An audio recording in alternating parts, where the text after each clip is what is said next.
وہ توبہ کر لے، اللہ تبارک و تعالیٰ سے معافی مانگ لے، تو ایسے لوگوں کے لیے اپنے آپ کو اللہ کے سامنے جھکا لینا یہ ایک مومن کی بہت بڑی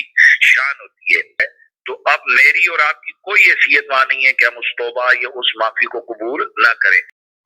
مفتی صاحب، لاسٹ ٹائم آپ نے کہا تھا کہ جو لوگ دین کا یا اسلام کا مذاق اڑاتے ہیں، چاہے وہ رجب بٹ ہے یا کوئی بھی ہے، تو وہ دائرہ اسلام سے خارج ہو جاتا ہے۔ تو بتائیے گا کہ اگر کوئی مذاق اڑاتا ہے اور اس کے بعد اس کو عقل آ جاتی ہے، وہ معافی مانگ لیتا ہے، تو اس پر اسلام اور دین کیا کہتے ہیں سر؟ بسم اللہ الرحمن الرحیم۔ ایک مسلمان کی یہ شان ہی ہوتی ہے کہ وہ اگر اس سے کوئی غلط کام ہو جائے، اس سے کوئی گناہ ہو جائے، چاہے وہ جان بوجھ کر کرے یا غلطی سے، اور جب اس کی توجہ اس کی طرف دلائی جائے اور وہ اپنی تو اس کیے ہوئے پر ندامت اختیار کرتے ہوئے وہ توبہ کر لے، اللہ تبارک و تعالیٰ سے معافی مانگ لے، تو ایسے لوگوں کے لیے قرآن مجید میں اللہ تعالیٰ ان لوگوں کی محبت کا اعلان کرتا ہے کہ یہ اللہ کے محبوب لوگ ہوتے ہیں۔ اور اللہ تعالیٰ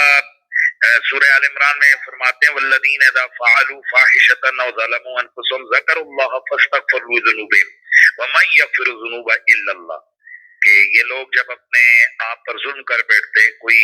فحاشی کا غلطی کا کام کر جاتے ہیں اور اللہ تعالیٰ سے پھر وہ مغفرت طلب کرتے ہیں، تو اللہ ہی ہے جو مغفرت دینے والا ہے، گناہوں کو معاف کرنے والا ہے۔ تو گناہ سے معافی مانگ لینا، اپنے آپ کو اللہ کے سامنے جھکا لینا، یہ ایک مومن کی بہت بڑی شان ہوتی ہے۔ نبی پاک صلی اللہ علیہ وآلہ وسلم نے ارشاد فرمایا، ابن ماجہ کے اندر روایت ہے، التائب من الذنب کمن لا ذنب لہ۔ حضور نے فرمایا کہ جو گناہ سے توبہ کرنے والا ہے وہ ایسے ہے کہ جیسے اس نے گناہ کیے ہی نہیں ہے۔ اور افسوس تو ہمارا یہاں یہ ہے ہمارے معاشرے کا کہ ہمارے یہاں گناہ کی تشہیر کی جاتی ہے، اس کی سزا کی، اور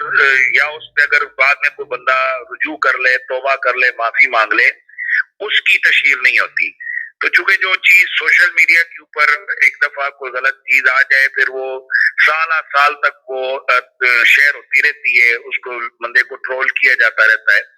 اور پھر بعض جگہ تو ہر بندہ ہی مفتی بن جاتا ہے، ہر بندہ ہی جو ہے نا وہ ٹھیکیدار دین کا بنتا ہے اور کہتا ہے یوں نہیں ہوا، یوں کرو یوں کرو۔ حالانکہ یہ معاملہ اللہ اور بندے کا ہے۔ جب بندہ خلوص نیت، خلوص دل سے اللہ کے حضور معافی مانگ لیتا ہے، تو اب میری اور آپ کی کوئی حیثیت وہاں نہیں ہے کہ ہم اس توبہ یا اس معافی کو قبول نہ کریں۔ اگر کوئی آدمی کسی کو کسی کے گناہ پر آر دلاتا ہے، یعنی تانا کرتا ہے، جیسے کہ ہمارے معاشرے میں ہوتا ہے کہ اگر کسی سے بچپن میں یا جوانی میں کوئی گناہ ہوتا ہے تو بڑھاپے تک اس کو تانے دیتے رہتے ہیں۔ تو اللہ کے نبی صلی اللہ علیہ وسلم نے اس حوالے سے فرمایا، حضرت معاذ بن جبل سے روایت ہے ترمذی کے اندر، حضور نے فرمایا من ایرا خاؤ بذنب لم یمت حتی یعمل، امام احمد فرماتے ہیں کہ من ذنب قد تاب منہ، یعنی اگر کسی بندے سے گناہ ہوا اور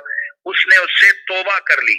پھر اس توبہ کے بعد اگر کوئی آدمی، کوئی مسلمان کسی دوسرے شخص کو، مسلمان بھائی کو ہار دلاتا ہے، تانا دیتا ہے، اللہ کے نبی فرماتے ہیں یہ اس وقت تک مرے گا نہیں جب تک اللہ